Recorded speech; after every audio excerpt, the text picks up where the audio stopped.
Hi, this is Brooke with MeatRx, and today I'm so happy to be able to talk to Dr. Alan Williams, who is an expert on regenerative ranching practices. So welcome, Dr. Alan Williams. Alan. Thank you. Good to be on. Yeah, thank you for taking the time to talk to us today.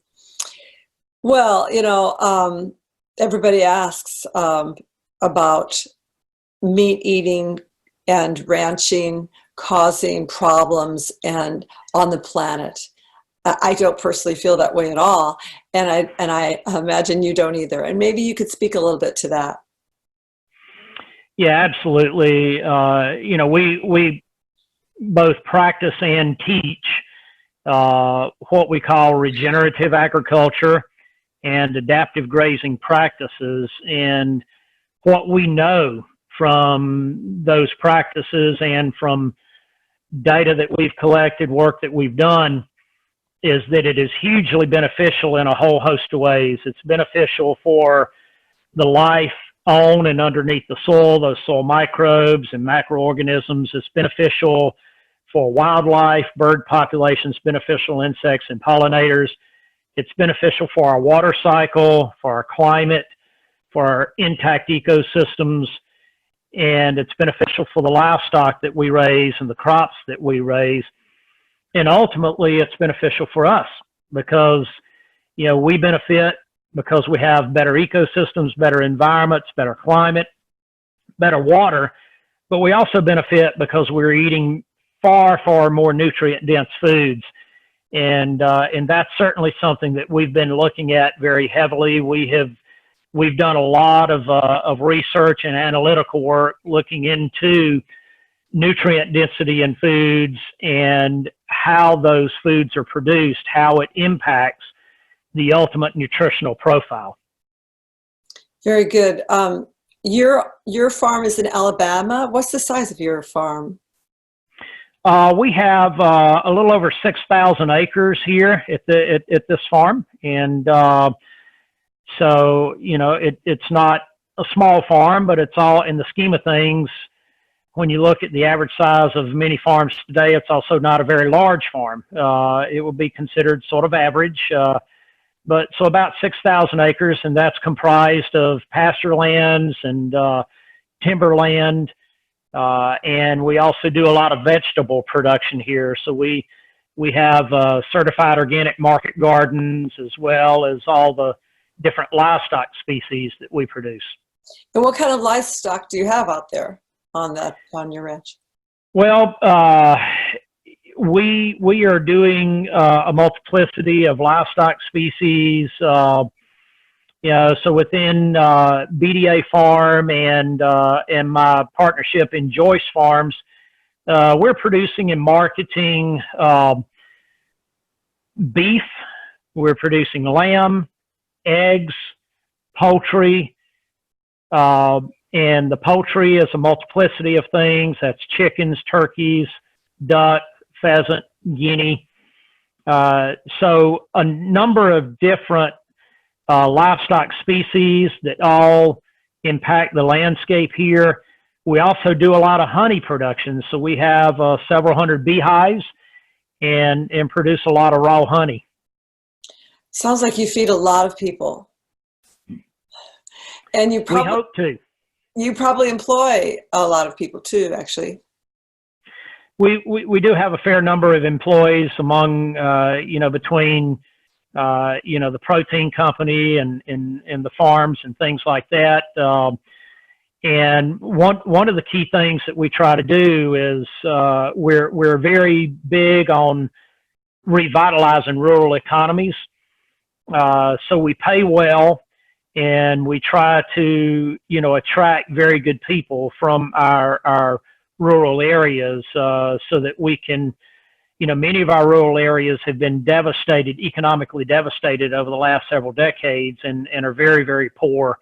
So we're trying to help revitalize and rebuild these economies in these rural areas so that people have access to better jobs, better food, and better opportunities. And help better communities. Absolutely.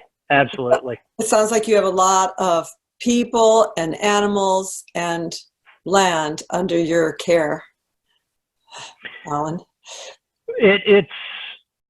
We view that as a very serious responsibility, and we view ourselves as stewards of what we are entrusted with caring for, and therefore we want to do the very best job that we can to uphold that responsibility and to truly be good stewards, and that includes being good stewards not just to the direct acres that we're impacting, but to all of the acres around us and to the environment and the ecosystem around us as well. Do you have tours at the farm or teaching? Do you teach there? Yes, we do. We routinely host tours both at BDA Farm and within Joyce Farms, and we have consumer groups. We have groups of chefs that come out. We have food distributor groups that come out and tour. So we have a whole host of different types of people in different walks of life that come out and tour, and we do this fairly routinely. We also do a lot of workshops and do a lot of teaching. For instance, here at BDA in October, the third week in October, we're going to be hosting a Soil Health Academy. And that's already sold out. So we've maxed out on the number of people that we can have. The interest was very high, and we have a pretty long waiting list. And we have requests for tours all the time. Unfortunately, the tour requests are so high that we can't accommodate everybody that would like to visit. We try to get them worked in, but it is a high demand thing right now. So are you connected with universities in some way, or in local ag groups or statewide ag groups? Do they contact you for these kinds of things, tours and stuff? You know, so that's an interesting question. And, I'm a former academic myself and spent 15 years at universities and was a tenured full professor when I left to go back into private business full time. But, strangely enough, we get very, very little inquiries from the universities for tours or for anything else. There's not a high level of interest there as you would think there might be, because what we are doing is quite unique. But there's really a very low level of interest from the university standpoint. And we often invite members of faculty from universities out to tour and see for themselves what we're doing. But I'm going to be very honest with you, few of them take us up on that. We only see a handful of them that actually come out and visit with us. Strangely enough.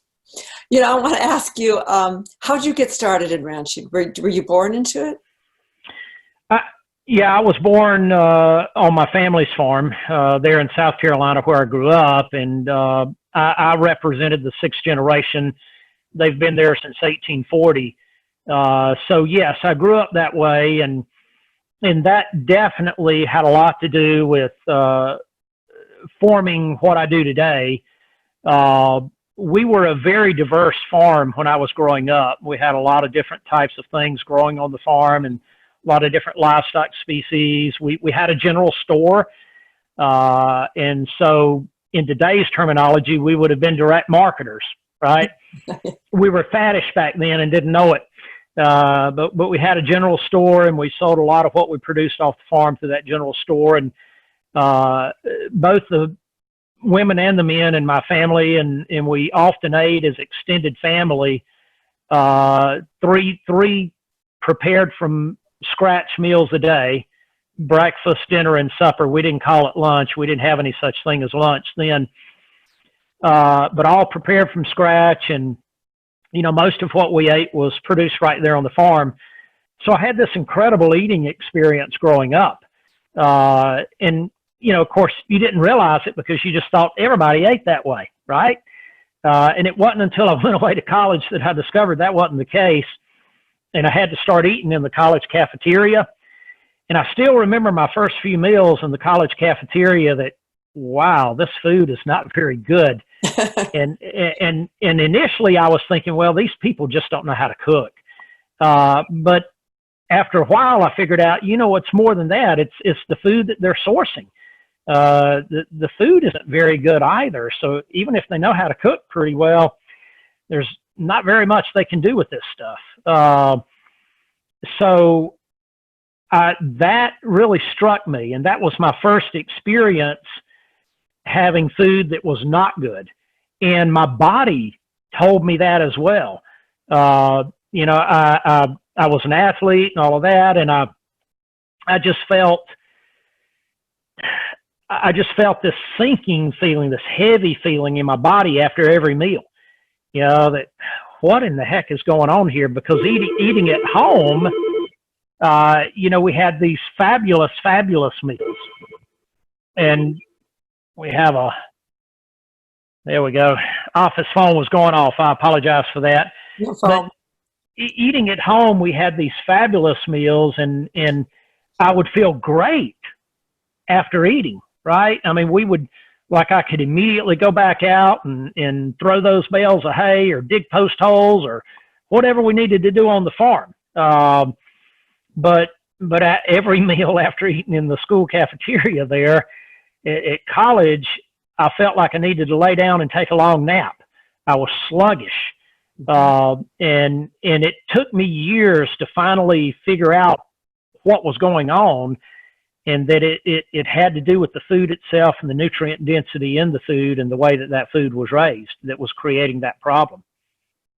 Yeah, no, it sounds like a huge difference. You grew up in a diverse, wholesome, whole food with sounds like great cooks right there within the family itself. Big family, big extended family. That's amazing.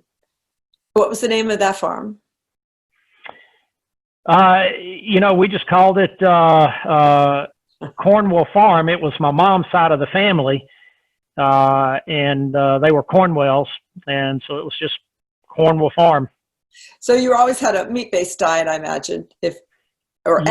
animal nutrient, and you probably always ate plenty of butter and maybe even raw milk. I don't know if you had dairy. Oh my gosh, yes, we did, and yes, I love raw milk. Loved raw milk then. We actually had our own little butter churn, so we churned our own butter. Made fresh butter. The beef, the pork, the eggs, the chicken, all of that we ate was raised right there on the farm. And so that was what I got to enjoy every day, farm fresh, raised right there. We knew exactly how it was raised, what went into the production of that, of all of those proteins. And I like to tell people, when many years ago, even back in the 80s, this was when the cholesterol deal and the low fat craze was starting, and in the medical community, they were putting people on the statin drugs and so forth. In college, I was teaching my students the dangers of all of that at that point in time, way back in the 80s. And they were talking about you got to move away from eating bacon and eggs and dairy products and beef and all of this. It's terrible for you. The fats are bad for you. The cholesterol is terrible for you. And what I would often tell my students is this. I would say, yep. I said, my great grandmother lived to be 102, and she ate, 3 meals a day. She ate freshly churned butter and drank raw milk and ate beef and pork and eggs from the farm 3 meals a day. And I said, yeah, I guess, all of that cholesterol eventually caught up with her, and, she died at 102 of cholesterol. So very good. Yeah. What were you teaching there? I was, my formal training is in genetics and physiology. So those were a lot of the things that I taught at the university. And then, so you sort of retained a position in a farm in ranching and then returned to it, or did you leave it altogether? I left the family farm altogether when I went into academia after graduating with my Ph.D. And growing up, I always thought I was going to go back to the family farm and stay there the rest of my life. That was my whole plan. I got talked into going to graduate school and then talked into getting a Ph.D. And then I felt, for whatever reason, obligated to go into teaching and research, and I did for that 15-year period. So by that time, my family obviously was, were continuing with their farming and ranching and all of that without me. And I was living in Mississippi. So when I started back up on farming and ranching, it was on my own there in Mississippi. And did you dive into regenerative farming because of your family's past, or what was there a new direction that you took? Well, I have to tell you that when I was in academia, I fell hook, line, and sinker for the propaganda of the commodity sector and all of that, and the whole feed the world mantra and everything else. And, we have to do it this way now to be able to feed the world, because we can never feed the world the way that you were doing it growing up, Alan, and all of this. And so I fell for that. I was young and fell for the hype and so forth. And so I became very heavily entrenched when I was in academia in the conventional, the commodity, and taught that, pushed that. My research was oriented towards that. But I started in my research and what we were doing, I started to see problems. Animals were not as healthy. They required more and more pharmaceuticals to maintain their health status. They weren't as productive. Our soils were continuing to degrade despite all of the things that we were saying were supposed to make them not degrade. And, we were relying ever more increasingly on high levels of inputs, synthetic fertilizers and, chemicals and all of amendments and all of these other things. And that farm profitability, in spite of all of these scientific and technological advances, was steadily eroding. It wasn't getting better. All of these things that we were saying as academics are going to help you be more profitable, produce better food, healthier soil, healthier animals. That wasn't happening. The exact opposite was happening. Everything, our soils were getting sicker, our animals were getting sicker, the nutrient density was steadily declining in all of these food products. The taste and flavor of these food products was becoming blander and blander. It got to the point I hated commodity chicken and pork and beef and eggs. They had no flavor to them whatsoever. You had to add flavor to them.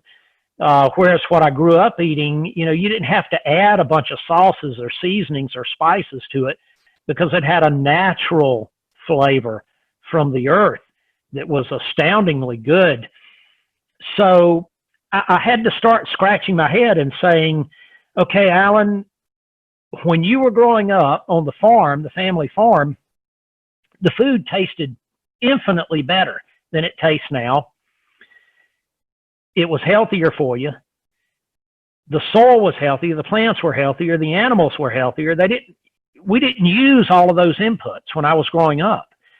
And I had to keep bumping, the Homer Simpson deal, the duh moment, I had to keep having those duh moments. And what's going on here? Why are farm economies eroding, food getting worse, and the health of our landscape getting worse in spite of all of these advancements? And so as an academic, I was asking myself those hard questions, and I had to come back to the fact that what we were doing wasn't working, and we had to do this very, very differently. And that's when I started exploring regenerative agriculture. So I call it going full circle. It's so old that it's new. I had to go back to the way I grew up to have a realization for what we needed to return to. Mm-hmm. Yes. And then were you embraced by another community that was still doing that? I mean, were you able, or did you have to start off by yourself? Was Alan's, the Savory Institute set up already? Was Joel Salatin already doing? I mean, you all sort of came to these realizations at the same time, or were there some farms that were retaining things? You know, it's very interesting. So I visited a few farms that were doing this, and of course, back in those days, that was still in the infancy of learning. And so even those farms that I visited were nowhere near as advanced as we are today. But yet I saw profoundly positive differences on those farms, those handful of farms. And I took time to travel all over North America to do that. I very purposefully and strategically did that because I wanted to learn. And that had a very profound impact on me and my thought process and my philosophy. And so I became convinced that this can be done. But the honest truth is I didn't quite know how to do it myself, you know, on my own farm. And so I had a lot of trial and error moments. I did this sort of by the seat of my pants through a lot of observation, a lot of getting things wrong, and then trying to figure out how to get them right. And so I had to go through that myself. And interestingly enough, when I first met people who are now my partners, like Gabe Brown and Ray Archuleta and Dave Brandt and Shane New and others that were doing this, Greg Judy, many others that have been doing this, we found out when we would get together, because we all were sort of on the same speaking circuit, the same workshop circuit, and so we would see each other frequently speaking at the same conferences and so forth, and we would have these conversations sort of comparing notes, right? And we were discovering that all of us, quite independently, were coming to the exact same conclusions. That is when I knew, as a scientist, when I put my scientist hat back on, when all of these independent farmers and ranchers working totally separately from each other were coming up with the same findings, the same conclusions, the same observations. As a scientist, I had to say, by golly, this works. Scientifically, this works. It makes complete and total sense. And that's when it clicked for me as a scientist, and that I knew that even as a scientist, I have to now do research this way rather than the way we were doing prior. So the truth became obvious then. Very much so. So what would you say to a young person who has a dream of being a rancher, and they actually they weren't born into it, and they don't even have land? Is there room for them? Is there possibilities for them? First of all, we do talk to young people like that all the time, pretty much every day of the week. You know, many of them come to us asking us the exact same question that you just asked. And the very first thing that I tell them is that your opportunities today are greater than they've ever been. Greater than they've ever been. And here's why. Because now we know how to properly do regenerative agriculture. And so if you take the time to educate yourself, rather than making the mistakes I made, that Gabe Brown made, that Greg Judy made, that Ray Archuleta, Dave Brandt, many others made, they can start at a much higher level than we did. You know, they can ride our coattails, so to speak, and do things right from the get-go. That allows them to be far more profitable from the very beginning than they ever could be trying to farm conventionally and sell into commodity markets. Secondly, even if they don't have the capital to go out and buy land and that type of thing, there's more opportunities today to get in this from other directions. There's a lot of absentee landowners, for instance, or farmers and ranchers who are retiring, whose children don't want to go back into farming and ranching, but they want the farm and ranch to continue, that are taking on these young people and are allowing them to utilize their land, their acres, to start their own operations, very low cost, and then to eventually buy their way into that farm or that ranch. So a lot of that is occurring today. And another thing that's happening is, and we do the same thing, when you hire young people to come work for you on your farm or ranch, providing them opportunities to build their own business. So for instance, we offer our people, if they want to establish their own enterprise, they can use our acres to do that. They're still working for us, but they can put in a complementary enterprise. So they can run pigs or chickens or goats or sheep or whatever that they own, and then market their product to us that we then sell, right? Because we already have the established markets. That allows them the opportunity to both gain experience by working for us and to learn regenerative agriculture, to very cheaply and affordably build their own enterprise and build their own equity and build and learn how to market, with the goal of them leaving us and going and establishing their own farms. And that's precisely the things that are occurring, and we're replicating this throughout North America. So the opportunities are better than they've ever been, and there's many existing farmers and ranchers and landowners that are willing to open up those opportunities for these young people. And we would welcome, for young people that want those, we would welcome them contacting us, and we'll help facilitate matching them up with people like that. That sounds so exciting and hopeful. And it sounds like it's across the United States. Absolutely. And in Canada. We're doing a lot of this in Canada as well. That sounds really great. I'm really excited to hear that, actually. What would you say to the consumer? What would you say to the consumer who likes the idea, wants to be able to do their part and get delicious food, and likes the idea of regenerating the soil and the land, the community, and doesn't yet know how to do that because they're used to buying their meat down at the grocery store? The first thing that I would say to the consumer is, do not be passive about what you believe here. Be aggressive. Put your money where your mouth is. If you say you want a better climate, if you say you want a better environment, better ecosystems, and if you say you want healthier foods, then put your money where your mouth is on that. Step up, be proactive here, and support farmers who are doing this. There's farmers in everybody's area, within every consumer's reach, who are practicing regenerative agriculture. And the consumers need to be actively seeking out and purchasing these types of food products. And the more the consumer does of that, the more farmers that are not doing this currently will become interested and want to make the transition to regenerative agriculture.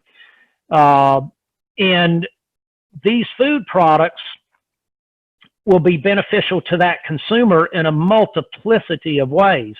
First of all, they're going to be healthier because they're eating a far healthier food product, much more nutrient dense.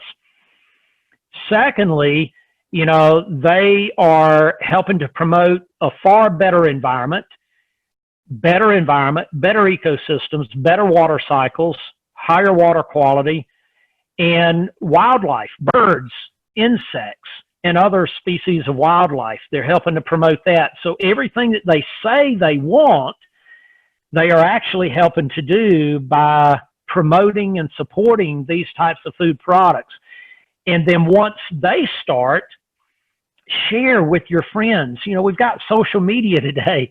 You can be an influencer through your own social media, your Facebook, your Instagram, your Twitter, whatever social media platform you use. Share with your friends and let them know where you were able to purchase these regenerative food products, and therefore where they can go to purchase them as well.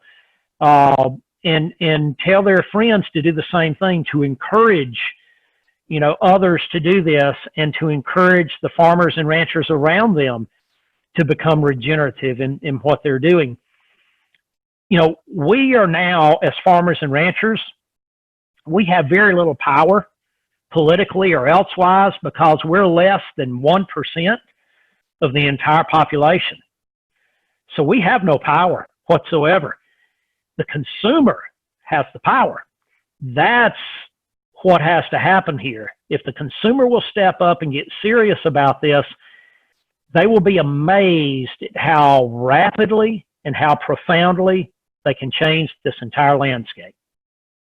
That's great to hear. I mean, it's so empowering. We all have a role to play, and whatever we think our role is, it's a part of the whole big picture. Absolutely.